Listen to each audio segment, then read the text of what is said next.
The symplastic system और the symplastic pathway. ये होता क्या है, पहले तो सिम्प्लास्ट होता क्या है। Symplast is an inner side of the plasma membrane. जो प्लाज्मा मेम्ब्रेन होती है, सेल जो है, सेल के अंदर जो प्लाज्मा मेम्ब्रेन होती है, ठीक है, उसके जो अंदर की साइड होती है उसको हम क्या बोलते हैं, सिम्प्लास्ट बोलते हैं। अब ये क्या प्रोवाइड करता है, ये प्रोवाइड करता है द मूवमेंट ऑफ वाटर। किसका मूवमेंट, वाटर का movement from one cell to other cell, ठीक है, एक सेल से अनदर सेल में जा रहा है। कैसे जा रहा है वाटर, यहाँ पे एक चैनल, ये एक सेल है, ये एक सेल है, इनमें जो है वो एक चैनल बन गया। इस चैनल के थ्रू इस सेल का जो है मूवमेंट हो रहा है, वाटर यहाँ पे जो है वो यहाँ से मूव करके यहाँ जा रहा है, ठीक है, from one cell to the another cell. और यहाँ पे कैसे, यहाँ पे एक चैनल बना है, उस चैनल को हम क्या बोलते हैं, उस चैनल को हम प्लाज्मोडेस्माटा बोलते हैं। तो water travels through the cell, their cytoplasm, ने साइटोप्लाज्म को उसने ट्रेवल करवाया। कैसे ट्रेवल करवाया, ये एक इंटरसेलुलर मूवमेंट है, सेल के अंदर ही अंदर का मूवमेंट, और किसके थ्रू है, प्लाज्मोडेस्माटा के थ्रू है, ठीक है। Water has to enter the cell through the membrane has the movement, क्योंकि वाटर जो है वो एंटर करता है थ्रू द सेल मेम्ब्रेन, इसलिए बहुत ही जो है ये मूवमेंट स्लोअर होता है, ये स्लोअर मूवमेंट होता है, ठीक है। अब सिम्प्लास्टिक मूवमेंट जो है वो साइटोप्लाज्मिक स्ट्रीमिंग के थ्रू होता है। साइटोप्लाज्मिक स्ट्रीमिंग जो है वो हम किस में देख सकते हैं, जो हाइड्रिला लीफ होती है उसकी सेल्स में जो है वो साइटोप्लाज्मिक स्ट्रीमिंग को हम देख सकते हैं, ठीक है। तो जो मूवमेंट है क्लोरोप्लास्ट का स्ट्रीमिंग की वजह से जो मूवमेंट हो रहा है वो क्लोरोप्लास्ट का, वो हम हाइड्रिला लीफ की सेल्स में आसानी से देख सकते हैं, ठीक। तो यहाँ पर देख सकते हैं, ठीक है, ये एक सेल है और ये दूसरी सेल है, ठीक। एक सेल से दूसरी सेल में जो है वो मूवमेंट हो रहा है, ठीक। ये सेल से इस सेल में जो है वो साइटोप्लाज्म का मूवमेंट हो रहा है। यहाँ पे देख सकते हैं, यहाँ पे जो है ये एक चैनल बना हुआ है, यहाँ पे एक चैनल बना हुआ है। इस चैनल के थ्रू जो है इस सेल से जो है वो साइटोप्लाज्म का या फिर बोले वाटर का जो है वो मूवमेंट हो रहा है इस सेल से इस सेल में। अब ये जो सेल में ये जो चैनल बना हुआ है इसको हम बोलते हैं प्लाज्मोडेस्माटा। इस चैनल को ही क्या बोलते हैं, प्लाज्मोडेस्माटा। ये जो खाली स्पेस दिख रहा है ये वैक्यूल है, ये साइटोप्लाज्म है, साइटोप्लाज्म का मूवमेंट हो रहा है, ये हमारा साइटोप्लाज्म है और ये हमारा सेल वॉल है। अब हमने देखा था जो सेल वॉल के थ्रू जो मूवमेंट होता है वो किस में होता है, वो हमारा एपोप्लास्ट वाला मूवमेंट होता है, ठीक। और जो हमारा सेल के थ्रू मूवमेंट होता है, सेल के अंदर का मूवमेंट होता है, ये हमारा सेल के अंदर वाला मूवमेंट हो रहा है, ठीक है, ये सेल के अंदर से मूवमेंट हो रहा है, इसको हम बोलते हैं सिम्प्लास्टिक मूवमेंट। यहाँ हमारे देखो हमने पढ़ा था ना, सेल मेम्ब्रेन के अंदर वाली साइड जो होती है उसको हम सिम्प्लास्ट बोलते हैं। तो ये अंदर वाली जो साइड है, ये अंदर वाली साइड है, इसको हम सिम्प्लास्ट बोलते हैं, इसीलिए इसका मूवमेंट का नाम पड़ा है सिम्प्लास्टिक मूवमेंट, इसीलिए इस मूवमेंट का नाम पड़ा है symplastic movement. Now most of the water, ज़्यादातर वाटर जो है वो कहाँ फ्लो करता है, जो वाटर फ्लो होता है रूट में, वो एपोप्लास्ट के थ्रू होता है, ठीक है, एपोप्लास्ट के थ्रू प्रेजेंट फ्लो होता है, क्योंकि जो एपोप्लास्ट में है वो कॉर्टिकल सेल्स जो प्रेजेंट होती हैं वो लूजली पैक्ड होती हैं, ठीक है। और ये लूजली पैक्ड जो कॉर्टिकल सेल्स हैं ये वाटर के लिए कोई भी रुकावट का काम नहीं करती हैं, कोई भी रेजिस्टेंस नहीं प्रोवाइड करती हैं वाटर को, तो वाटर ईजिली यहाँ से जो है वो मूव कर जाता है। लेकिन जब वाटर आता है जहाँ पे एंडोडर्मिस प्रेजेंट होती है, तो एंडोडर्मिस में जो है वो कैस्पेरियन स्ट्रिप प्रेजेंट होती है। कैस्पेरियन स्ट्रिप जो है वो हिंड्रेंस प्रोवाइड करती है, मतलब हिंड्रेंस वहाँ पे जो है वो रेजिस्टेंस प्रोवाइड करती है, तो वहाँ से जो है वो मूवमेंट नहीं हो पाता है। तो वहाँ से क्या होता है, जो water molecules are unable to penetrate the layer, कौन सी लेयर को, कैस्पेरियन स्ट्रिप वाली को, ठीक है। सो वाटर का जो मूवमेंट हो जाता है वो कैसे होता है, मूव करता है थ्रू द सिम्प्लास्ट। अब वाटर कैसे, जब वाटर ने कैस्पेरियन स्ट्रिप वाले को पेनिट्रेट नहीं कर पाता है तो वो सिम्प्लास्टिक मूवमेंट में आ जाता है और वो क्रॉस करता है मेम्ब्रेन को to reach the cells of the xylem. पहले वो एपोप्लास्ट में आता है, एपोप्लास्टिक मूवमेंट हो रहा होता है। जब वो एपोप्लास्टिक मूवमेंट कर रहा होता है, जब वो एंडोडर्मिस में वाटर आता है एपोप्लास्टिक मूवमेंट के थ्रू, तो वहाँ पे तो कैस्पेरियन स्ट्रिप प्रेजेंट होती है। कैस्पेरियन स्ट्रिप से जो है वो वाटर क्रॉस नहीं कर पाता है, तो वो सिम्प्लास्टिक मूवमेंट में आ जाता है। वो सेल के अंदर मूव करके मेम्ब्रेन को क्रॉस करता है और कहाँ पहुँच जाता है, जो जाइलम है, जाइलम की सेल पे पहुँच जाता है। तो the movement of water through the root layer is ultimately symplastic in endodermis. Endodermis में कैसा होता है, वो सिम्प्लास्टिक मूवमेंट होता है। So this is the only way water and other solutes, water और दूसरे सॉल्यूट्स जो है वो कहाँ एंटर करते हैं, वैस्कुलर सिलेंडर में एंटर करते हैं। पहले उनका एपोप्लास्टिक मूवमेंट होता है, जहाँ पे एंडोडर्मिस आ जाती है, वहाँ से वो है वो सिम्प्लास्टिक मूवमेंट में आ जाते हैं और वो जाइलम की जो सेल्स है वहाँ पे पहुँच जाती हैं। जो वाटर हैं, जो सॉल्यूट्स हैं रूट लेयर में, उनका वैस्कुलर सिलेंडर तक पहुँचने का रास्ता जो है वो अल्टीमेटली जो है वो सिम्प्लास्टिक होता है। तो यहाँ पे हमने देखा कि जो है यहाँ से मूवमेंट हो रहा है, ठीक है। बाहर से जो है वो अंदर को मूवमेंट हो रहा है, बाहर से जो है वो अंदर के लिए मूवमेंट हो रहा है। 1 सेकेंड। बाहर से जो है वो अंदर के लिए ये मूवमेंट हो रहा है, ये सेल वॉल के थ्रू है, ये वाला ये बाहर से हो रहा है, ठीक है। यहाँ तक ये आया।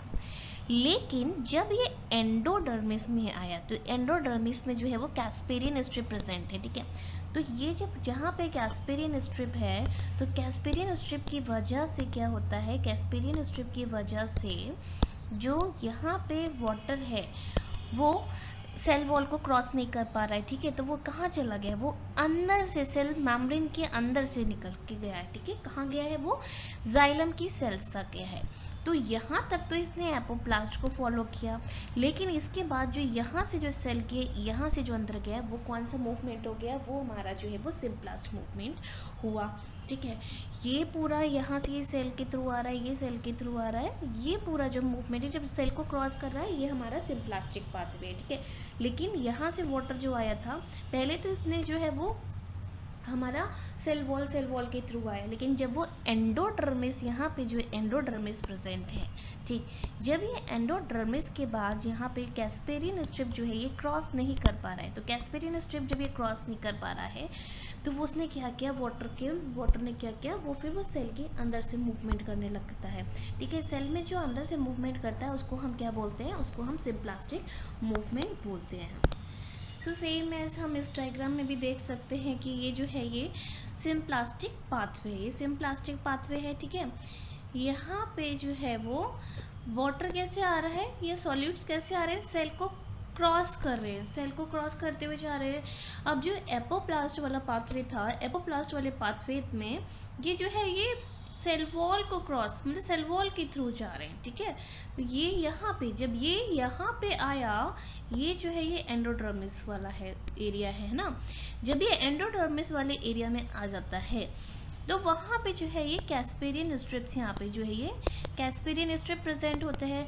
अब ये कैस्पेरियन स्ट्रिप को जो है वो वाटर नहीं क्रॉस कर पाता है, तो वो क्या करता है, तब वो सेल के अंदर से ही निकल जाते हैं, कहाँ पहुँच जाता है, जाइलम की जो सेल्स है वहाँ तक पहुँच जाता है।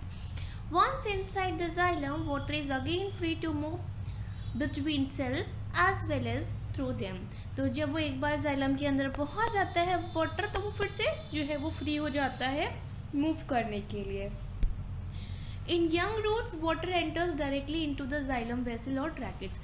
This is यंग रूट में क्या होता है, जो वाटर है वो डायरेक्टली एंटर कर जाता है कहाँ पे, जाइलम वेसल्स में और ट्रैकेट्स में। जब हम यंग रूट की बात करते हैं, यंग रूट्स में जो है वो वाटर एंटर कर जाता है डायरेक्टली एंटर कर जाता है कहाँ पे, जाइलम वेसल में और ट्रैकेट्स में।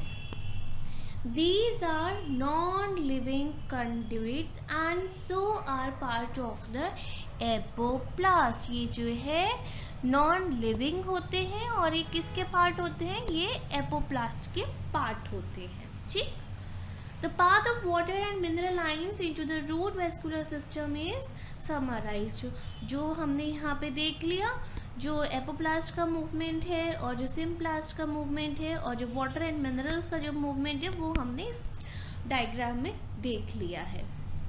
सो कुछ प्लांट्स ऐसे होते हैं जिनके साथ में कुछ एडिशनल स्ट्रक्चर्स जो हैं वो लगे हुए होते हैं, जो क्या करते हैं, जो कि हेल्प करते हैं वाटर के और मिनरल के एब्सॉर्प्शन में। So some plants have additional structures जो कि एसोसिएट होते हैं उन स्ट्रक्चर्स के साथ और हेल्प करते हैं वाटर एंड मिनरल के एब्जॉर्प्शन में। A mycorrhiza is a symbiotic association of fungus with a root system. mycorrhiza क्या है? ये एक फंगस है जो रूट के साथ जो है वो सिम्बायोटिक एसोसिएशन में रहता है। अब जो फंगस के जो फिलामेंट है, ठीक है, जो फंगल फिलामेंट होते हैं वो एक नेटवर्क बनाते हैं। कहाँ पे? जो रूट है, रूट के अराउंड एक नेटवर्क बनाते हैं और या तो वो पेनिट्रेट कर जाते हैं रूट की सेल में। जो हाइफे होते हैं इन फंगस के वो बहुत ही बड़ा लार्ज सरफेस एरिया प्रोवाइड करते हैं लार्ज सरफेस एरिया जो कि एब्जॉर्ब करता है, वो लार्ज सरफेस एरिया प्रोवाइड करते हैं जो कि एब्जॉर्ब करता है mineral ions and water from the soil. अब अगर रूट एब्जॉर्ब करने को आए तो रूट तो इतना ज़्यादा एब्जॉर्ब नहीं कर पाती है क्योंकि रूट के पास जो है वो सरफेस एरिया जो है वो कम हो जाता है। लेकिन जब जो हाइफे हैं वो इतने लार्ज होते हैं और इतना ज़्यादा उनका सरफेस एरिया होता है कि वो बहुत ज़्यादा वॉल्यूम जो है सॉइल का, ठीक है, वहाँ से मिनरल्स को और वाटर को एब्जॉर्ब कर लेते हैं। अब जो फंगस है वो प्रोवाइड करता है मिनरल एंड वाटर रूट को। कहाँ से? सॉइल से उसने एब्जॉर्ब किया, सॉइल से एब्जॉर्ब करता है मिनरल को एंड वाटर को और वो देता है रूट को, ठीक है। सॉइल से एब्जॉर्ब किया मिनरल एंड वाटर और मिनरल एंड वाटर जो है वो एब्जॉर्ब किया फ्रॉम द सॉइल, ठीक है, और किसको दिया? रूट को, ठीक है, रूट मतलब रूट को प्रोवाइड करा है। और रूट जो है वो क्या करती है? वो प्रोवाइड करती है sugar and nitrogen containing compounds to mycorrhiza. तो फंगस को मतलब जो रूट है, रूट क्या देती है? रूट देती है sugar and nitrogen containing compound, ठीक है, नाइट्रोजन कंटेनिंग कंपाउंड देती है। किसको? ये शुगर और नाइट्रोजन कंटेनिंग कंपाउंड किसको देती है? ये फंगस को देती है। और फंगस इन रिटर्न क्या देता है? फंगस जो है वो प्रोवाइड करता है मिनरल एंड वाटर, वो रूट को प्रोवाइड करता है। Some plants have an obligate association with the mycorrhiza. For example pinus seeds जो है वो कैन नॉट जर्मिनेट, वो जर्मिनेट ही नहीं होंगे, ठीक है, without the presence of mycorrhiza, क्योंकि उनको जो है ना तो मिनरल मिलेगा ऐसे और ना ही उन्हें क्या मिल रहा है, ना ही उनको वाटर मिलेगा, तो वो जर्मिनेट ही नहीं होंगे। तो पाइनस सीड्स जो है कैन नॉट जर्मिनेट, वो जर्मिनेट नहीं होंगे, ना ही वो स्टैब्लिश होंगे विदाउट द प्रेजेंस, अगर वहाँ पे माइकोरिजा ही प्रोवाइड नहीं होगी, अगर वहाँ पे फंगस जो है वो प्रेजेंट नहीं है, तो जो पाइनस सीड्स हैं वो जर्मिनेट नहीं होंगी। तो this is about the symplastic system. Water movement up a plant. So हमने अभी तक देखा कि जो प्लांट होते हैं वो एब्जॉर्ब करते हैं वाटर को फ्रॉम द सॉइल और ये जो वाटर है ये मूव करता है इनटू द वैस्कुलर टिश्यूज। उसके बाद ये कहाँ जाता है? ये वैस्कुलर टिश्यूज में जाता है। We now have tried and understand how this water is transported to various part of the plant. तो अब हम देखते हैं कि ये जो वाटर आया वो दूसरे पार्ट जो है प्लांट के जो अलग अलग पार्ट है वहाँ तक कैसे ट्रांसपोर्ट होता है। तो वाटर मूवमेंट जो है वो एक्टिव होता है या पैसिव होता है। जब वाटर अगेंस्ट द ग्रेविटी जाता है तो उसको एनर्जी कौन प्रोवाइड करता है ये देखना है। ना रूट प्रेशर, तो हमने देखते हैं कि जो आइंस है या जो वाटर है वो सॉइल से एब्जॉर्ब होती है। जब सॉइल से वो एब्जॉर्ब हुआ तो कहाँ गया? वो ट्रांसपोर्ट हुआ टू द वैस्कुलर टिश्यूज़ में, ठीक है। और वो वैस्कुलर टिश्यूज़ किसके हैं? रूट्स के। तो आइंस एक्टिवली ट्रांसपोर्ट हो गए, लेकिन जो वाटर है, वाटर क्या करता है? वाटर फॉलो करता है पोटेंशियल ग्रेडियंट, ठीक। पोटेंशियल ग्रेडियंट को फॉलो करता है, और वो जो पोटेंशियल ग्रेडियंट को फॉलो करता है तो जाइलम जो है वो जाइलम के अंदर जो है वो प्रेशर को बढ़ा देता है। जब उसने जाइलम के अंदर को प्रेशर बढ़ा दिया तो वहाँ पे जो है ये पॉजिटिव प्रेशर हो जाता है। जाइलम के अंदर इसने प्रेशर को बढ़ा दिया तो ये पॉजिटिव प्रेशर हो गया, इसको हम बोलते हैं रूट प्रेशर।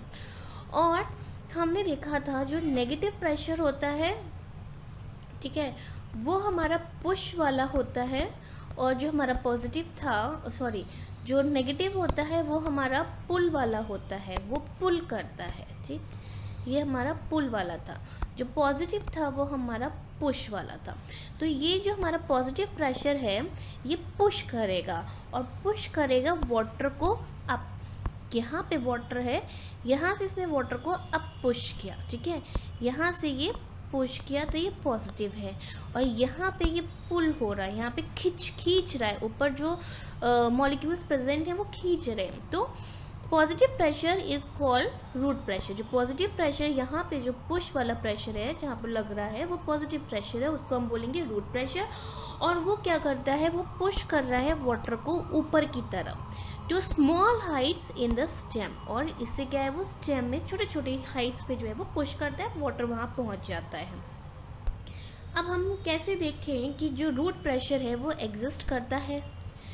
इसके लिए हम एक स्मॉल सॉफ्ट स्टेम्ड प्लांट लेंगे।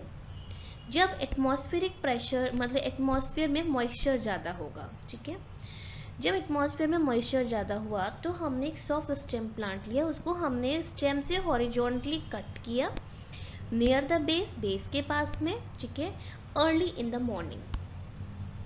मॉर्निंग में।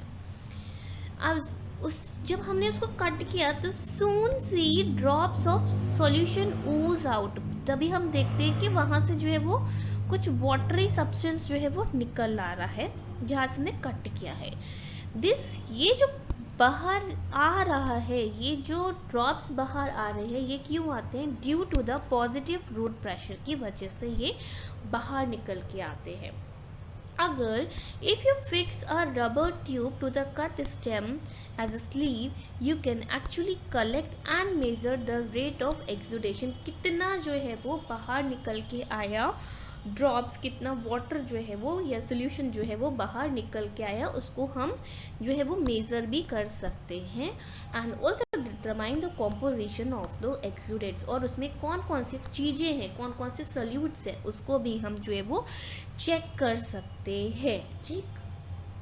अगर हमें रूट प्रेशर को देखना है, ठीक है, अगर हमें रूट प्रेशर की इफ़ेक्ट को देखना है तो हम देख सकते हैं या तो सुबह के समय या तो नाइट के समय, जबकि इवेपोरेशन जो है वो बहुत कम होता है, ठीक है, जबकि इवेपोरेशन बहुत कम होता है उस समय पे हम देख सकते हैं जो ग्रास होती है, ग्रास ब्लेड्स होते हैं या जो लीव्स होती हैं, ठीक है, उनके किनारों पे जो है जो स्पेशल ओपनिंग्स होती हैं, जिनको हम बोलते हैं वेन्स की जो स्पेशल ओपनिंग होती है, वहाँ पे वाटर ड्रॉपलेट्स प्रेजेंट होती हैं।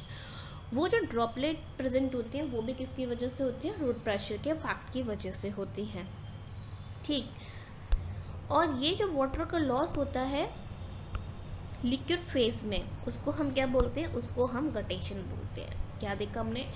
जो सुबह के टाइम में या फिर नाइट के टाइम में जब इवेपोरेशन रेट जो है वो बहुत कम होता है तो हम देखते हैं कि जो लीव्स है या जो ग्रास ब्लेड है, ये जो हर्बेशियस प्लांट की जो लीव्स हैं, ठीक है, वहाँ पे जो किनारे जो होती हैं लीव्स की, जहाँ पे स्पेशल ओपनिंग होती हैं वेन्स की, वहाँ पे जो है वो वाटर के ड्रॉपलेट्स प्रेजेंट होती हैं।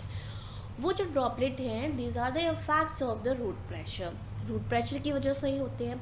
अभी जो लिक्विड का जो लॉस हो रहा है, जो वाटर का लॉस हो रहा है लिक्विड फेज में, ठीक है, उसको हम बोलते हैं गटेशन, क्योंकि जो वाटर ड्रॉपलेट प्रेजेंट है वो इवेपोरेट हो जाएंगी, ठीक है, तो वाटर का तो लॉस हो रहा है, तो वो जो लॉस होता है वाटर का लिक्विड फेज में उसको हम गटेशन बोलते हैं। और जो ड्रॉपलेट्स प्रेजेंट होती हैं वो जो है वो रूट प्रेशर की वजह से प्रेजेंट होती हैं। तो हमने ये देखा कि जो है वो रूट प्रेशर की वजह से जो है वो वाटर पुश होता है ऊपर से, तो स्टेम तक पहुंचता है, ठीक है। अब जो रूट प्रेशर है, क्या वही वाटर का ट्रांसपोर्ट करने में मेन रोल प्ले कर रहा है? नहीं। जो रूट प्रेशर है उससे वाटर का ट्रांसपोर्ट तो हो रहा है, लेकिन ये बहुत ज़्यादा लॉन्ग डिस्टेंस तक तो नहीं प्रोवाइड कर रहा है। They obviously do not play a major role in water movement up tall trees. लंबे लंबे मतलब छोटे प्लांट में तो समझ में आता है, लेकिन बहुत लंबे लंबे प्लांट्स जो हैं, ट्रीज जो हैं, उनमें जो है वाटर मूवमेंट हो रहा है, वो इसमें ये मेजर रोल प्ले नहीं कर रहा है root pressure. The greatest contribution of root pressure may be to reestablish the continuous chain of water molecules in xylem. Main role क्या है जो रूट प्रेशर का है? कंटिन्यूअस मूवमेंट प्रोवाइड करता रहता है जाइलम तक, ठीक है। जहाँ पे जो चेन है वाटर की जब ब्रेक हो जाती है, तो वहाँ पे वो कंटिन्यूअस मूवमेंट जो है वो वाटर का रूट प्रेशर की वजह से चेन ब्रेक नहीं होती है वाटर की, और रेगुलर कंटिन्यूअस जो मूवमेंट होता है from the soil to the xylem जो है वो मूवमेंट चलता रहता है। Root pressure does not account for the majority of water transport. तो मेजॉरिटी मतलब रूट प्रेशर जो है वो मेन रोल प्ले नहीं करता है वाटर ट्रांसपोर्ट में। ज़्यादातर प्लांट की जो नीड होती है वो किससे सेटिस्फाई होती है? By the transpiration pull. Transpiration pull से जो है वो प्लांट में जो है वो वाटर का ट्रांसपोर्ट होता है। सो ट्रांसपिरेशन पुल, अब देखा जाए तो प्लांट में कोई तो हार्ट नहीं है, ठीक है, कोई भी सर्कुलेटरी सिस्टम नहीं है, ठीक। तभी भी जो वाटर का मूवमेंट होता है जाइलम के थ्रू, जो मूवमेंट होता है अपवर्ड में, अप मूवमेंट होता है, वो काफ़ी तेज़, काफ़ी हाई रेट से होता है। वो इतना फास्ट होता है जो कि 15 मीटर्स तक 1 घंटे में जो है वाटर का ट्रांसपोर्टेशन हो जाता है। अब जो ये वाटर का जो इतना तेज, इतना फास्ट जो मूवमेंट हो रहा है, ट्रांसपोर्ट हो रहा है फ्रॉम द रूट जाइलम के थ्रू, इतना तेज जो हाई रेट से गया है, मतलब 1 घंटे में 15 मीटर्स तक जो वो है मूवमेंट हो गया है वाटर का, वो कैसे होता है? वो क्या पुश फोर्स की वजह से होता है या फिर पुल फोर्स की वजह से होता है? तो बहुत सारे रिसर्चर्स ने स्टडी किया और वो एग्री हुए ये पुल फोर्स की वजह से होता है, जिसको हम कहते हैं cohesion tension transpiration pull model of water transport, ठीक। इसको हम बोलते हैं कोहेशन टेंशन ट्रांसपिरेशन पुल। तो हम देख लेंगे पुल की वजह से हो रहा है, ठीक है। तो वाटर जो है वो ट्रांजिएंट होता है इन प्लांट में, और less than 1% of the water reaching the leaves, जो कि यूज़ किया जाता है फोटोसिंथेसिस में और प्लांट ग्रोथ में। मतलब जो वाटर ऊपर गया है उसमें से 1% वाटर से भी कम जो है वो फोटोसिंथेसिस और प्लांट ग्रोथ के लिए उसका यूज़ होता है। ज़्यादातर वाटर जो है वो लॉस्ट हो जाता है लीव्स से, मतलब इन द जो स्टोमेटा के थ्रू जो है वो लीव से लॉस हो जाता है, जिसको हम बोलते हैं ट्रांसपिरेशन। तो ज़्यादातर वाटर जो है वो लीव से जो है वो स्टोमेटा के थ्रू जो है वो लॉस हो जाता है थ्रू ट्रांसपिरेशन, और हम इसको क्या बोलते हैं? ट्रांसपिरेशन बोलते हैं, ठीक। ना व्हाट इज़ ट्रांसपिरेशन? अब हम बात करते हैं ट्रांसपिरेशन की। तो ट्रांसपिरेशन होता क्या है? तो transpiration is the evaporative loss of water by plant. जो वाटर का लॉस होता है प्लांट से बाय इवेपोरेशन, ठीक, उसको हम बोलते हैं ट्रांसपिरेशन, ठीक।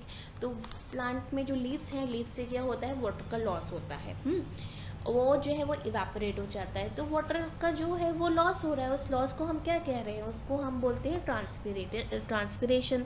It occurs mainly through the stomata in the leaves. जो है वो ट्रांसपिरेशन कहाँ से होता है? जो लीव्स पे जो स्टोमेटा होते हैं उसके थ्रू मेनली होता है। Beside the loss of water vapor in transpiration, exchange of oxygen and carbon dioxide in leaf also occurs. जो स्टोमेटा है, स्टोमेटा से वाटर का लॉस तो हो ही रहा है, लेकिन उसके थ्रू जो है वो एक्सचेंज भी हो रहा है ऑक्सीजन एंड कार्बन डाइऑक्साइड का लीफ में।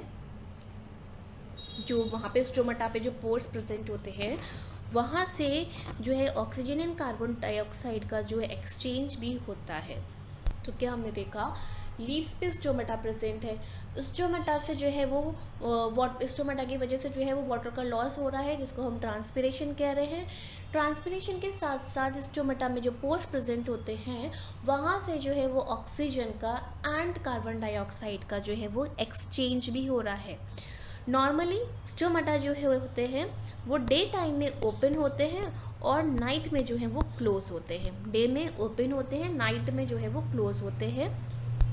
अब जो ओपनिंग एंड क्लोजिंग होती है स्टोमेटा की, वो किसकी वजह से होता है कि जो गार्ड सेल्स हैं, गार्ड सेल्स में जो टर्जिडिटी होती है, उसमें जो चेंज होता है उसकी वजह से जो है वो ओपनिंग एंड क्लोजिंग होती है। तो opening and closing of stomata is a change in turgidity. जो गार्ड सेल है उसमें जो टर्जिडिटी में जो चेंज आता है उसकी वजह से ओपनिंग एंड क्लोजिंग होती है स्टोमेटा की। Inner wall of each guard cell towards the pore और स्टोमेटल एपर्चर वो थिक होती है एंड इलास्टिक होती है। जो गार्ड सेल होती है जो अंदर की साइड जो होती हैं टुवर्ड्स द पोर जो होती है वो जो है वो मोटी और इलास्टिक होती है, वो खिंचती हैं, ठीक है। जब टर्जिडिटी बढ़ जाती है दोनों ही गार्ड सेल्स में, जब टर्जिडिटी बढ़ जाती है, ठीक है, तो जो टर्जिडिटी बढ़ गई तो उससे क्या हुआ, स्टोमेटा जो है वो खुल जाते हैं। कैसे खुलते हैं, टर्जिडिटी बढ़ने की वजह से, ठीक है, तो जो आउटर वॉल होती है गार्ड सेल की वो बाहर को और बल्ज आउट होती है। ये क्या करता है, this create a force on the inner wall of the guard cell. वो क्या करता है, जो बाहर की वॉल खिंचती है, बल्ज आउट होती है बाहर की तरफ, तो अंदर वाली को भी वो जो है वो खींचता है एंड उससे क्या होता है, वो क्रिसेंट शेप बन जाता है, जिससे क्या होता है, जो कि रिस्पॉन्सिबल होता है for the opening of the stomata. तो ये है और ये है ना, ये वाली बाहर को और खींच गई, ये वाली बाहर को और खींच गई। जब ये दोनों खींची है तो ये भी खींच रही है, इसको भी इसने किया, और इससे जब खींचते हैं तो यहाँ से जो है वो स्टोमेटा की ओपनिंग हो जाती है। इसकी वजह से क्या हुआ, स्टोमेटा की जो है वो ओपनिंग हो जाती है। अब जब गार्ड सेल्स जो है वो अपना टर्जिडिटी लूज़ कर देती है, ठीक है, जब गार्ड सेल अपनी टर्जिडिटी जो है लूज़ कर देती है, और मतलब क्योंकि वहाँ पे वाटर का लॉस हो जाता है, तो उससे क्या है, वो अपना जो है वापस से पुराने वाले स्ट्रक्चर शेप में आ जाती है, ओरिजिनल शेप में आ जाती है, और उससे क्या होता है, गार्ड सेल जो है वो फ्लैसिड हो जाएगी, नॉर्मल स्टेट में आ जाएगी। उससे जो है वो स्टोमेटा जो है वो क्लोज हो जाएंगे। क्या हो जाएंगे, स्टोमेटा जो है क्लोज हो जाएंगे। टर्जिड हुई तो फूलने की वजह से बाहर को प्रेशर लगाया, बाहर को फोर्स लगाया, बाहर फोर्स लगा, दूसरी जो इनर वाली सेल है वो भी बाहर को, लेयर है वो भी बाहर को भागने लगी, तो वो खुल गया। लेकिन जब गार्ड सेल जो है वो उसने अपनी टर्जिडिटी लूज़ कर दी, क्यों लूज़ कर दी, क्योंकि वाटर का लॉस हो गया। वाटर का लॉस होने की वजह से उसने अपनी टर्जिडिटी को क्या लूज़ कर दिया, तो अब वो अपना जो है वो ओरिजिनल शेप में आ जाती है। जब वो ओरिजिनल शेप में आ जाती है, सेल जो है वो अब फिर फ्लैसिड हो गई। अब उसने क्या करा, अब स्टोमेटा को उसने क्लोज कर दिया। जो लोअर सरफेस होता है डॉर्सीवेंट्रल लीफ का, मेनली इन द डाइकोटिलेडनस प्लांट में, ठीक है, उसमें ज़्यादातर ग्रेटर नंबर ऑफ स्टोमेटा होते हैं, ठीक, कहाँ पे, ऑन द लोअर सरफेस। क्या हमने देखा, जो हमारे डाइकोटिलेडनस प्लांट होते हैं, ठीक है, उनकी जो लीफ होती है, ठीक है, उसमें जो स्टोमेटा का जो नंबर है वो बहुत ज़्यादा होता है ऑन द लोअर सरफेस। जबकि आइसोबाइलेटरल जो होते हैं, ज़्यादातर जो कौन से होते हैं, मोनोकोटिलेडनस होते हैं, उसमें इक्वल होता है ऑन बोथ सरफेस। जो डॉर्सीवेंट्रल, ठीक है, लेयर होती है, ज़्यादातर डाइकोटिलेडनस में होती है लीफ के, वहाँ पे जो नंबर ऑफ स्टोमेटा बहुत ज़्यादा होते हैं ऑन द लोअर सरफेस पे। और जो आइसोबाइलेटरल होते हैं, आइसोबाइलेटरल में क्या होता है, जो कि ज़्यादातर मोनोकोटिलेडनस होते हैं, उसमें दोनों ही ऊपर और नीचे जो है लीफ के स्टोमेटा जो है वो इक्वल होते हैं, अराउंड मतलब ऑलमोस्ट अबाउट इक्वल होते हैं both the surface. Transpiration is affected by several external factors. Transpiration जो है वो उसको कई सारे फैक्टर्स जो है वो अफेक्ट करते हैं, जैसे कि टेम्परेचर अफेक्ट करता है, लाइट है, ह्यूमिडिटी है, विंड है, और विंड की स्पीड है। Plant factors that affect transpiration include number and distribution of stomata, कितने स्टोमेटा प्रेजेंट हैं वो भी अफेक्ट करते हैं for the transpiration. Number of stomata open, percent, water status of the plant, canopy structure, ये सारे ही क्या करते हैं, या अफेक्ट करते हैं ट्रांसपिरेशन को। Now the transpiration driven ascent of xylem sap, जो जाइलम सेप का एसेंट है, ठीक है, जो भी उससे जो पुल बनता है वो मेनली डिपेंड करता है वाटर की कुछ ऐसे प्रॉपर्टीज़ हैं, जैसे कि कोहेशन प्रॉपर्टी हो गई, एडेशन हो गई, सरफेस टेंशन हो गई। अब इस लाइन का मतलब क्या हुआ, जब वाटर इवेपोरेट होता है लीफ से, तो जो जाइलम है वहाँ पे एक पुल जो है वो क्रिएट होता है थ्रू द जाइलम, और वाटर जो है वो कहाँ मूव करता है, लीव्स में, ठीक है। मतलब जो लीफ है, ठीक है, लीफ जो है वहाँ से ट्रांसपिरेशन, यहाँ से ट्रांसपिरेशन हो रहा है, ठीक है। जब वहाँ से ट्रांसपिरेशन हो रहा है तो यहाँ पे वाटर जो है वो लॉस होता जा रहा है, तो जाइलम जो है वो एक पुल क्रिएट करेगी, जिससे क्या होगा, जब जाइलम पुल क्रिएट करेगी तो वाटर जो है वो वापस कहाँ पे आएगा, लीफ में आता जाएगा। यहाँ से ट्रांसपिरेशन हो रहा है और यहाँ से पुल क्रिएट हो रहा है, जिससे कि वाटर जो है वो लीव्स में आता जाएगा, ठीक है। और इसमें वाटर की जो प्रॉपर्टीज़ है वो कौन कौन सी हैं, जो कि मतलब डिपेंड करता है, जिस पे जो है वो जाइलम सेप डिपेंड करता है। उसको इसमें कोहेशन है, एक एडेशन है एंड एक सरफेस टेंशन है। कोहेशन में क्या होता है, वाटर जो मॉलिक्यूल्स हैं उनका म्यूचुअल अट्रैक्शन होता है, मतलब जो वाटर के मॉलिक्यूल्स हैं वो एक दूसरे को अट्रैक्ट करते हैं। जब हम एडेशन की बात करते हैं तो अट्रैक्शन जो है वो वाटर मॉलिक्यूल का कहाँ पे होता है, टू पोलर सरफेसेस, ठीक। यहाँ पे वाटर मॉलिक्यूल का जो पोलर सरफेसेस हैं, such as surface of tracheary elements जो हैं, वहाँ पे जो है वो वाटर का अट्रैक्शन होता है। सरफेस टेंशन में क्या है, जो वाटर मॉलिक्यूल्स हैं वो एक दूसरे को लिक्विड फेज में ज़्यादा अट्रैक्ट करते हैं, जबकि गैसेस फेज में जो है वो कम अट्रैक्ट करते हैं, ओके। तो ये जो प्रॉपर्टीज़ है ये वाटर को क्या प्रोवाइड करते हैं, ये देते हैं हाई टेंसाइल स्ट्रेंथ प्रोवाइड करती हैं और हाई कैपिलैरिटी प्रोवाइड करती है, ठीक। मतलब हाई कैपिलैरिटी में क्या है, the ability to rise in thin tubes. Capillarity में क्या होगा कि वो जो वाटर है वो पतली पतली जो ट्यूब्स हैं, जो कैपिलरीज है, ठीक है, उसमें जो है वो थिन ट्यूब्स में जो है वो राइज करेगा वाटर।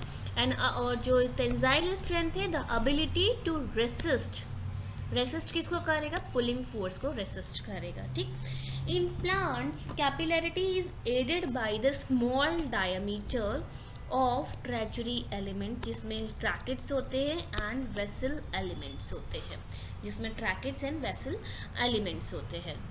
नाउ द प्रोसेस जो है फोटोसिंथेसिस का जो प्रोसेस है, ठीक है, उसमें हमें वाटर की ज़रूरत पड़ती है। The system of xylem vessel from the root to the leaf vein can supply the needed water. अब जो जाइलम है, ठीक है, वो क्या करते हैं, तो जाइलम वेसल का जो एक सिस्टम काम कर रहा है वो वाटर को सप्लाई करता है फ्रॉम द रूट से टू द लीफ वेन तक। तो जाइलम सिस्टम जो है वो वाटर को सप्लाई कर रहा है from the root to the leaf vein. But what force does a plant use to move water molecules into the leaf parenchymal cell where they are needed? जब water जो है वो इवेपोरेट होता है स्टोमेटा से वाटर का evaporation हो रहा है, ठीक है, उसके बाद भी एक थिन फिल्म जो है वाटर की वो प्रेजेंट होती है सेल के ऊपर, और it result in pulling of water. क्या करते हैं ये मॉलिक्यूल से, मतलब वाटर के मॉलिक्यूल से वाटर के मॉलिक्यूल को अट्रैक्ट करते हैं into the leaf from the xylem. मतलब लीफ से जो है, स्टोमेटा से जो है वाटर का जो है वो इवेपोरेशन तो हो रहा है, लेकिन उसके बाद भी कुछ वाटर जो है, कुछ एक थिन फॉर्म में, एक थिन लेयर की फॉर्म में वाटर जो है वो सेल्स के बाहर प्रेजेंट है। ये जो सेल के बाहर प्रेजेंट वाटर है वो क्या करेगा, जो दूसरे वाटर के मॉलिक्यूल्स हैं उनको अट्रैक्ट करेगा और ऐसे ही क्या है, वाटर जो पहुंच जाएगा जाइलम से लीफ में चला जाएगा, ठीक। और दूसरा क्या है, क्योंकि जो हमारी एटमॉस्फेयर है, एटमॉस्फेयर में जो है वो वाटर का कंसंट्रेशन जो है वो कम है, ठीक है। तो वाटर वेपर जो है वो एटमॉस्फेयर में कम है। अगर हम बात करते हैं स्टोमेटल कैविटी की या फिर इंट्रासेलुलर स्पेसिस की, क्योंकि उसमें वाटर जो है वो कम प्रेजेंट होता है, इसलिए जो वाटर है वो हाई कंसंट्रेशन से लोअर कंसंट्रेशन में चला जाता है। मतलब वाटर जो है वो डिफ्यूज़ हो जाएगा, सराउंडिंग एयर में डिफ्यूज़ हो जाता है। इसको हम कहते हैं, इसको क्या कहते हैं, ये एक पुल क्रिएट कर देता है, ठीक। मेजरमेंट है वो क्या रिवील करती है, वो ये रिवील करती है कि जो ट्रांसपिरेशन है, जो ट्रांसपिरेशन है वो इतना फोर्स जनरेट कर देता है, इतना फोर्स जनरेट कर देता है कि वो एक सफिशिएंट प्रेशर जो है वो क्रिएट करता है। इतना फोर्स जनरेट करेगा कि एक सफिशिएंट प्रेशर क्रिएट होगा। वो प्रेशर क्या करेगा कि जो जाइलम के साइज में, मतलब जाइलम में जो वाटर है, ठीक है, वो पहुंच सकता है 130 मीटर्स तक, वो उतनी ऊंचाई तक पहुंच सकता है। इतना प्रेशर जो है वो ट्रांसपिरेशन क्रिएट कर देता है। सो यहाँ पे ये डायग्राम दिखाया हुआ है जहाँ पे वाटर का मूवमेंट दिखाया है लीफ के अंदर। सो इवेपोरेशन हो रहा है from the leaf sets up a pressure gradient, यहाँ पे इवेपोरेशन हो रहा है। यहाँ पे ये वाटर है, वाटर जो है वो एयर में डिफ्यूज़ हो जा रहा है। ये स्टोमेटल ओपनिंग है, गार्ड सेल्स प्रेजेंट है, स्टोमेटल पोर है, यहाँ से जो है वो वाटर जो है वो हमारे एटमॉस्फेयर में जो है वो डिफ्यूज़ हो जा रहा है। अब अगर हम ट्रांसपिरेशन के पर्पस की बात करते हैं तो ट्रांसपिरेशन क्या करता है, ट्रांसपिरेशन जो है वो ट्रांसपिरेशन पुल क्रिएट करता है। किसके लिए बनाता है ये, किसके लिए ट्रांसपिरेशन पुल क्रिएट करता है, फॉर द एब्जॉर्प्शन। जब ये वाटर या मिनरल्स को एब्जॉर्ब करता है फिर उनको ट्रांसपोर्ट करवाता है प्लांट में, तो उसके लिए ट्रांसपिरेशन पुल जो है वो क्रिएट करता है। सप्लाई करता है वाटर को फॉर फोटोसिंथेसिस, वाटर को सप्लाई करता है प्लांट में फॉर द फोटोसिंथेसिस। ट्रांसपोर्ट करता है mineral from the soil, soil में से मिनरल्स को एब्जॉर्ब करता है और ये जो है वो ट्रांसपोर्ट करता है to all part of the plant, जितने भी प्लांट के पार्ट है उनमें मिनरल को ट्रांसपोर्ट करता है। लीफ सरफेस को कूल करता है, जब वाटर जो है वो इवेपोरेट होता है, इवेपोरेट होने की वजह से जो है वो कूलिंग इफेक्ट आता है, तो ये लीफ के जो सरफेस है उनको वो कूल भी करता है बिकॉज ऑफ द इवेपोरेशन। और कितना कूल करता है, 10 to 15 डिग्रीज तक ये कूल कर देता है। ट्रांसपिरेशन जो है वो मेंटेन करता है shape and structure of the plant by keeping cells turgid. Cell को टर्जिड रहने की वजह से क्या होता है, जो शेप एंड स्ट्रक्चर जो है वो प्लांट का वो मेंटेन रहता है। ये हो गया। एंड एक्टिवली फोटोसिंथेसाइजिंग प्लांट, जो फोटोसिंथेसाइजिंग प्लांट होते हैं उनमें वाटर की जो है वो बहुत ज़्यादा ज़रूरत होती है, मतलब कि वो वाटर के लिए बहुत लालची टाइप के होते हैं। इनसेटाइबल मतलब होता है कि वो लालच, ठीक है। तो इसका मतलब है कि वो उनको पानी की ज़रूरत होती है, इसके लिए वो बहुत लालची होते हैं। फोटोसिंथेसिस जो है वो लिमिटेड होती है बाय अवेलेबल वाटर, जो वाटर प्रेजेंट है उससे फोटोसिंथेसिस जो है वो लिमिटेड होती है, जो कि वाटर जो है वो धीरे धीरे जो है वो ट्रांसपिरेशन की वजह से लॉस होता जाता है। जब वाटर लॉस होता है, लिमिटेड वाटर है तो लिमिटेड फोटोसिंथेसिस होती है। The humidity of forest is largely due to its vast cycling of water from the root to the atmosphere and back to the soil। जो रेन फॉरेस्ट होते हैं, ठीक है, रेन फॉरेस्ट में ह्यूमिडिटी जो है वो बहुत ज़्यादा होती है। क्यों ज़्यादा होती है, रूट से वाटर एब्जॉर्ब हुआ, लीफ में गया, लीफ से जो है वो उसका इवेपोरेशन हो गया, एटमॉस्फेयर में गया, फिर एटमॉस्फेयर से वापस कहाँ जा रहा है, वो वापस सॉइल में तो जा रहा है। तो ये जो साइकिल है वाटर की, इसकी वजह से जो रेन फॉरेस्ट है उनकी जो ह्यूमिडिटी है उनमें बहुत ज़्यादा होती है। यहाँ पे दिया है जो C4 फोटोसिंथेटिक सिस्टम है, जो C4 प्लांट का जो फोटोसिंथेटिक सिस्टम है वो क्या करता है, probably one of the strategy होती है उसकी कि वो मैक्सिमाइज करता है the availability of CO2। CO2 तो वहाँ पे बहुत ज़्यादा हो जाता है, ठीक है, लेकिन जब हम बात करते हैं वाटर लॉस की तो C4 प्लांट से जो वाटर लॉस है वो मिनिमम होता है। वाटर लॉस जो है वो यहाँ पर मिनिमम होगा, मिनिमाइजिंग कर देगा वाटर लॉस को C4 प्लांट्स में। C4 plants are twice as efficient as C3 plants in terms of fixing carbon। C4 plant भी उतना ही एफिशिएंट होते हैं जितने कि C3 प्लांट्स होते हैं। किस लिए? कि ये जो है ये कार्बन को फिक्स करने में C3 प्लांट्स भी उतने ही एफिशिएंट, C4 प्लांट्स भी उतने ही एफिशिएंट होते हैं जितने कि C3 प्लांट होते हैं फॉर फिक्सिंग द कार्बन। जबकि C4 प्लांट जो है वो लूज करते only half as much water as C3 plant for the same amount of CO2 fix. जबकि जब हम C4 प्लांट की बात कर रहे हैं तो C4 प्लांट जो है वो वाटर का लॉस बहुत कम करते हैं, C3 प्लांट जो है थोड़ा ज़्यादा करते हैं। सपोज इनको 200 कार्बन जो है वो कार्बन डाइऑक्साइड जो है वो फिक्स करने हैं, ठीक है। तो सेम के लिए ये जो है वो वाटर जो है वो कम लॉस करेगा। इसके लिए अगर हम इतने की करें तो इसके कंपैरिजन में जो है ये वाटर का लॉस जो है वो ज़्यादा करेगा। तो दोनों ही बराबर, मतलब C4 प्लांट भी उतना ही एफिशिएंट है कार्बन को फिक्स करने में, लेकिन जब लॉस की बात आती है तो C4 प्लांट जो है वो कम करता है, जबकि C3 प्लांट जो है उतने ही कार्बन को फिक्स करने के लिए C3 प्लांट जो है वो ज़्यादा वाटर का लॉस करता है।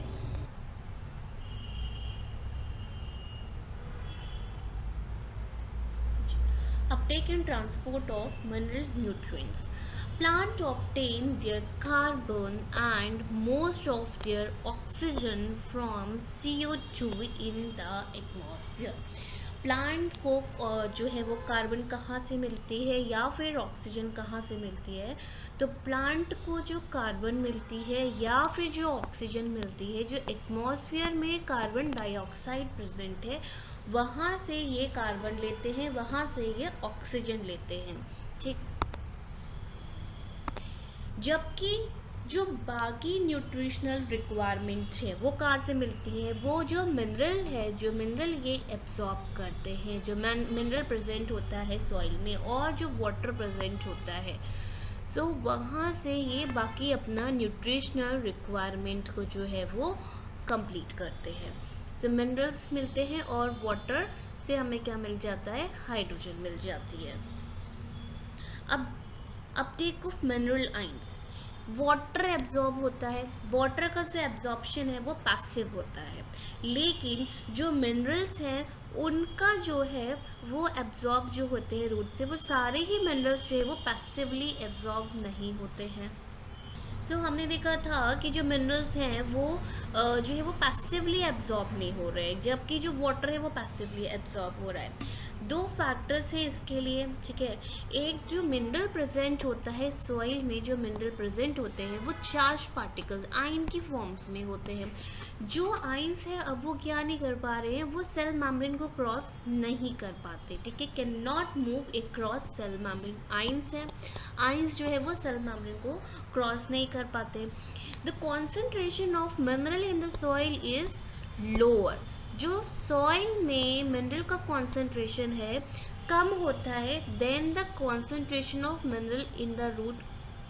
तो ये हायर कॉन्सेंट्रेशन से लोअर कॉन्सेंट्रेशन की तरफ भी मूव नहीं कर पा रहे, क्योंकि सॉइल में तो खुद ही मिनरल्स जो है वो कम है इन कंपैरिजन टू रूट। मतलब ऐसे तो सॉइल में बहुत सारे हैं, लेकिन जब हम रूट की बात कर रहे हैं तो रूट के कंपैरिजन में सॉइल में जो है वो कम है, कॉन्सेंट्रेशन कम है। सो ज़्यादातर मिनरल्स जो है वो कैसे एंटर करते हैं? वो एंटर करते हैं by the active absorption. Active absorption से करते हैं कहाँ पे? साइटोप्लाज्म जो है, जो एपिडर्मल सेल की जो साइटोप्लाज्म है वहाँ पे, ठीक है। एपिडर्मल सेल की जो साइटोप्लाज्म है वहाँ पे जो है वो मिनरल्स जो है वो एंटर करते हैं। कहाँ पे? एपिडर्मल सेल की जो साइटोप्लाज्म है वहाँ पे। और इसके लिए इन्हें एनर्जी की ज़रूरत होती है, और एनर्जी क्या है? ATP की, ठीक है। इसके साथ साथ कुछ आयंस जो है वो पैसिवली भी मूव करते हैं। यहाँ पे दिया तो all minerals can not be passively absorb, लेकिन कुछ मिनरल जो है वो पैसिवली एपिडर्मल सेल्स में मूव करते हैं, ठीक। Ions are absorb from the soil by both passive and active, दोनों ही हो गए, यहाँ पे एक्टिव हो रहा है, यहाँ पे पैसिव हो रहा है, तो दोनों ही ट्रांसपोर्ट हो रहे हैं, एक्टिव ट्रांसपोर्ट भी हो रहा है एंड पैसिव ट्रांसपोर्ट भी हो रहा है। Specific proteins in membranes of root hair cell actively pump ions from the soil into the cytoplasm। जो कुछ स्पेसिफिक प्रोटीन्स होते हैं कहाँ पे, जो रूट हेयर की सेल हैं उनकी मेम्ब्रेन में कुछ स्पेसिफिक प्रोटीन प्रेजेंट होते हैं जो कि पंप करते हैं आइंस को from the soil into the cytoplasm. ठीक है, तो वो क्या है, प्रोटीन पंप्स जो हैं वो आइंस को from the soil into the cytoplasm of the epidermal cells, इनको पंप कर देते हैं, तो प्रोटीन पंप्स होते हैं जो एक्चुअली। ठीक, सारे ही सेल के जैसे जो एंडोडर्मल सेल होते हैं उसमें भी बहुत सारे जो है वो ट्रांसपोर्ट प्रोटीन्स प्रेजेंट होते हैं जो कि प्लाज्मा मेम्ब्रेन के अंदर एम्बेडेड होते हैं।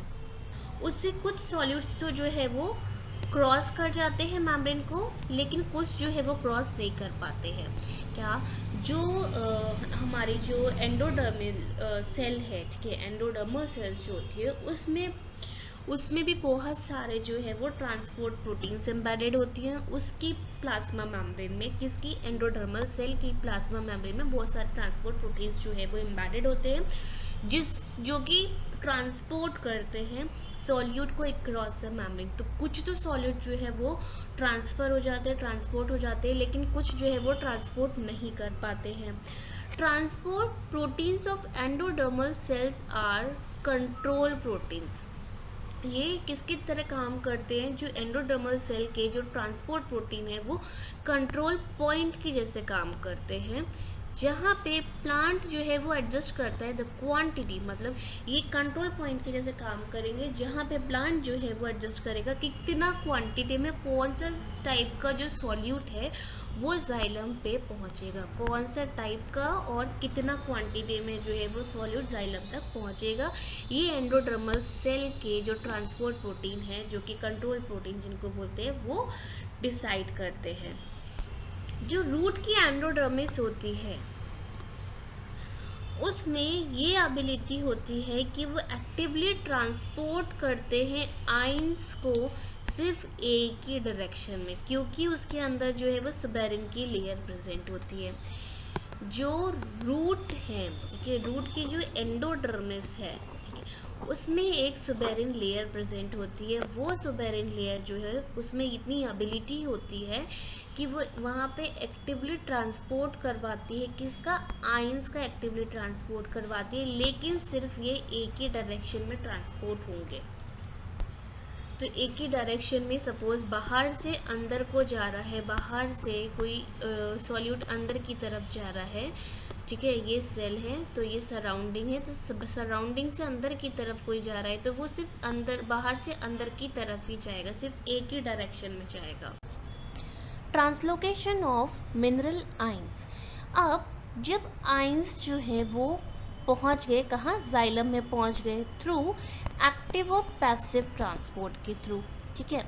अब वो जो है कहाँ जाएंगे, अब वो जाएंगे transport up the stem to all part of the plant, plant के जितने भी पार्ट हैं वहाँ पे जाएगा। कैसे जाएगा अब ये, थ्रू द ट्रांसपिरेशन स्ट्रीम के थ्रू जो है ये अब प्लांट के सारे पार्ट तक जाएगा। The chief sink for the mineral elements are the growing region. Main portion कौन से होते हैं, मेन रीजन कौन से होते हैं जहाँ पे मिनरल्स की ज़रूरत पड़ती है। तो मिनरल एलिमेंट के लिए मेन पोर्शन कहाँ पे है, चीफ सिंक कौन है, तो वो है जैसे कि apical and lateral meristem. Apical and lateral meristem जो कि ग्रोइंग रीजन है, यंग लीव्स हो गए, डेवलपिंग फ्लावर्स हो गए, फ्रूट्स हो गए, सीड्स हो गए एंड स्टोरेज ऑर्गन, ये जो इसके लिए मेन पोर्शन है जहाँ पे मिनरल एलिमेंट्स की ज़रूरत पड़ती है। Unloading of mineral ions occur at the fine when ending. Unloading कहाँ पे होती है, जो वेन की जो एंड होते हैं वहाँ पर, through diffusion and active Uptake of these cells. कैसे होता है, डिफ्यूजन के थ्रू हो जाता है, दूसरा एक्टिव अपटेक के थ्रू हो जाता है। अब जो पुराने जो ड्राई लीफ होते हैं वो क्या करते हैं, वो एक्सपोर्ट कर देते हैं much of their mineral content, ज़्यादातर उनका मिनरल कंटेंट कहाँ पे एक्सपोर्ट कर देते हैं, टू द यंगर लीव्स में, यंगर लीव्स में कर देते हैं। Similarly before leaf fall in deciduous plant, minerals जो है वो रिमूव हो जाते हैं, मतलब जो डेसिडियस जहाँ पे जो लीफ फॉल कर रही है वहाँ से मिनरल्स रिमूव होके कहाँ चले जाएंगे, दूसरे पार्ट में चले जाएंगे। सपोज ये हमारा प्लांट है, ठीक, सपोज ये लीफ जो है ये फॉल हो रही है, तो यहाँ पे जो मिनरल्स है वो कहाँ चले जाएंगे, यहाँ पे जो नए नए लीव्स है या फ्लावर है वहाँ पे वो चले जाएंगे, ठीक है। तो वो उस जगह पे जो है वो रिमूव होके दूसरी जगह पे मूव कर जाते हैं। Elements most readily mobilized are, सबसे मतलब बहुत ही ज़्यादा जो मोबिलाइज्ड एलिमेंट्स होते हैं वो कौन से होते हैं, फॉस्फोरस होता है, सल्फर होता है, नाइट्रोजन एंड पोटेशियम, ये बहुत ही ज़्यादा मोबिलाइज्ड एलिमेंट्स होते हैं। कुछ एलिमेंट्स जो होते हैं जो स्ट्रक्चरल कंपोनेंट होते हैं, जो कि स्ट्रक्चर प्रोवाइड करते हैं, वो कौन से होते हैं, वो कैल्शियम होता है। तो ये जो है वो मोबिलाइज नहीं होंगे, अगर ये मोबिलाइज हो जाएंगे तो जो है वो स्ट्रक्चर ही डैमेज हो जाएगा, तो ये मोबिलाइज नहीं होते हैं। जो मोबिलाइज्ड वाले हैं वो पोटाशियम हो गया, नाइट्रोजन हो गया, सल्फर हो गया, फॉस्फोरस हो गया, ये ज़्यादा मोबिलाइज्ड एलिमेंट्स होते हैं।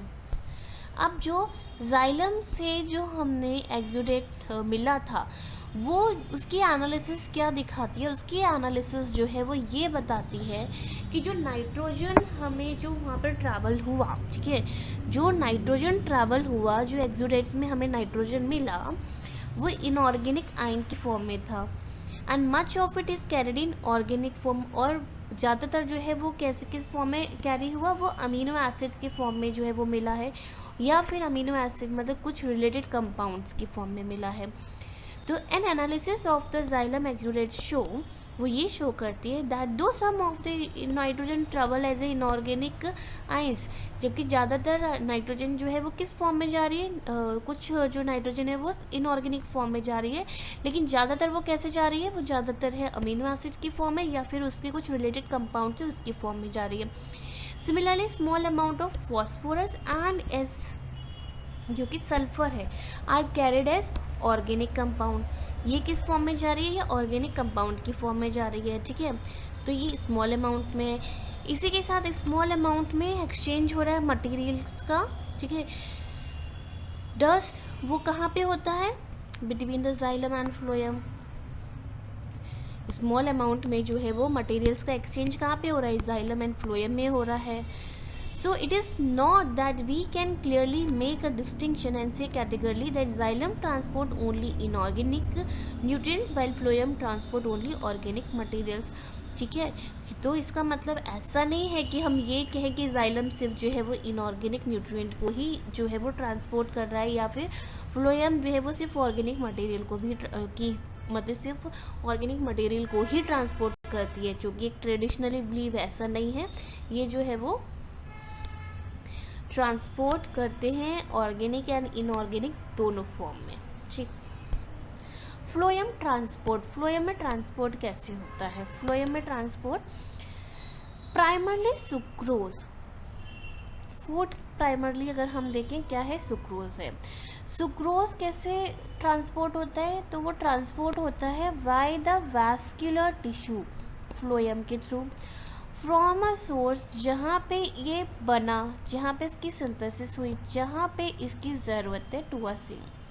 तो the source is understood to be that part of the plant which synthesize the food, जहाँ पे फूड की सिंथेसिस हो रही है, दैट इज़ कहाँ पे हो रही है, फोटोसिंथेसिस हो रही है, वहीं पे फूड की सिंथेसिस हो रही है, that is the leaf. And sink वो रीज़न है जहाँ पे नीड है या फिर जहाँ पे स्टोर हो रहा है फूड का, ठीक है।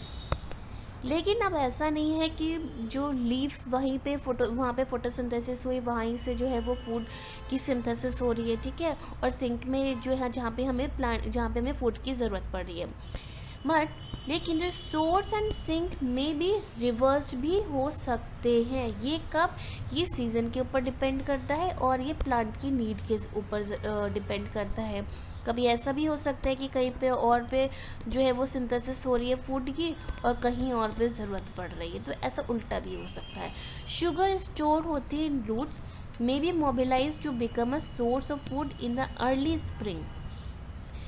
ठीक, तो शुगर जो कि स्टोर होती है रूट में, वो मोबिलाइज होती है to become a source of food, ठीक है, इन द अर्ली स्प्रिंग। जब बर्ड्स जो है वो ट्री के जो बर्ड्स जो है वो क्या करते हैं, वो एक्ट करते हैं जहाँ पे फूड की ज़रूरत पड़ रही है। तो कहाँ पे रूट से जो है वो शुगर कहाँ मोबिलाइज कर रही है, ट्री के बड पे जहाँ पे इसकी ज़रूरत पड़ रही है।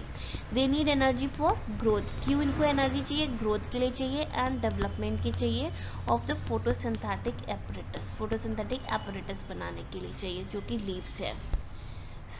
Since the source sink relationship is variable होती है, इसलिए जो डायरेक्शन है मूवमेंट की फ्लोएम में वो अपवर्ड भी है एंड डाउनवर्ड भी है, ये बाई डायरेक्शनल मूवमेंट होता है।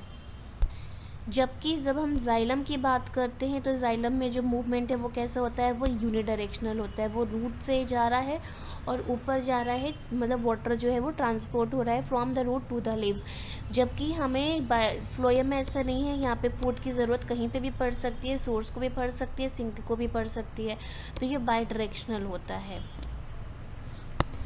Hence unlike one way flow of water in transpiration, जैसे कि ट्रांसपिरेशन में सिर्फ एक ही डायरेक्शन में जो है वाटर का फ्लो हो रहा है, जबकि फूड जो फ्लोएम सेप में है वो किसी भी रिक्वायर्ड डायरेक्शन में जा सकता है, तो बाई डायरेक्शनल है। फ्लोएम सेप जो है is mainly water and sucrose है, but other sugar, hormones and amino acids are also transported. Mainly तो वाटर एंड सुक्रोज को ये जो है वो ट्रांसपोर्ट करता है, लेकिन फ्लोएम के थ्रू शुगर भी हो सकती है, हॉर्मोन्स भी होती है, अमीनो एसिड्स का भी ट्रांसपोर्ट होता है, या हम इसको बोलें ट्रांसलोकेट होता है थ्रू द फ्लोएम। तो शुगर,